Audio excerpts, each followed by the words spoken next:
If you're leading a CS team and it feels like everything eventually lands with customer success, stick around for the next few minutes because this one is for you.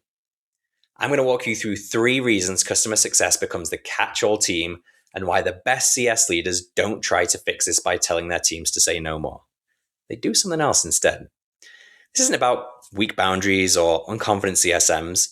It's about how ownership breaks down across an organization and why CS is always the one left holding onto it.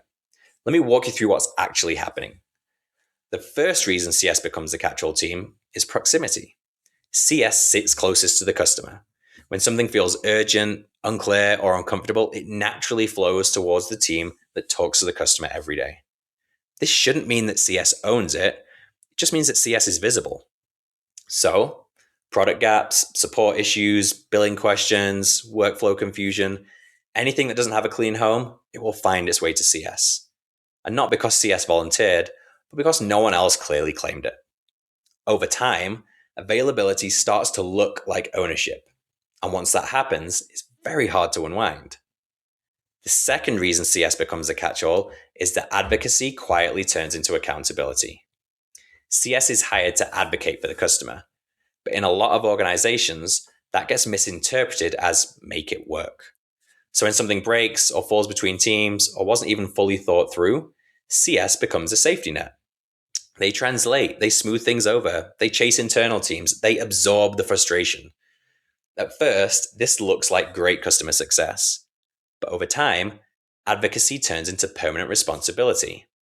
And that's when CS stops being a success function and starts acting as a buffer for organizational ambiguity. The third and the most damaging reason CS becomes the catch-all is that ownership is unclear everywhere else. Where no one explicitly owns edge cases or exceptions or outcomes versus execution, everything just defaults to CS. Not because they're the best equipped team, but because CS is the last line before the customer feels pain and the first line of defense for the organization. This is usually where the leadership unintentionally makes things worse. They CS overloaded, but every individual request sounds reasonable. So instead of trying to fix the ownership, they try to fix behavior. They ask CSMs to push back more. They add rules, they add escalation paths. But saying no doesn't fix a system that never decided who owns yes. And this is where the best CS leaders diverge. They don't harden their teams. They don't turn CS into goalkeepers.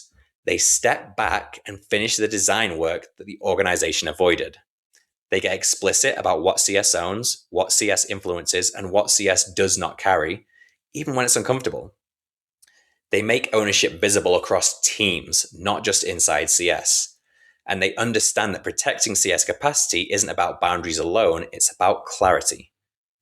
Because when ownership is clear, work doesn't pile up in CS by default. It flows where it belongs. Here's a simple way to tell whether you're dealing with a workload problem or a catch-all problem. Ask yourself, if CS stopped doing this tomorrow, who would actually feel responsible for the outcome?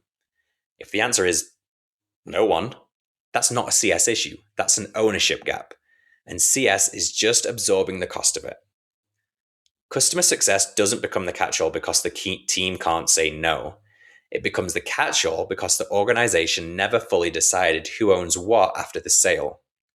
And until that's addressed, CS will always feel overloaded no matter how strong the team is. In the next video, I want to talk about why health scores and dashboards don't solve any of this, and how metrics often hide inside broken CS models instead of fixing them. If this felt uncomfortably familiar, you're not dealing with a people problem. You're dealing with an unfinished system design, and CS has been quietly carrying the weight of it. I'll see you in the next one.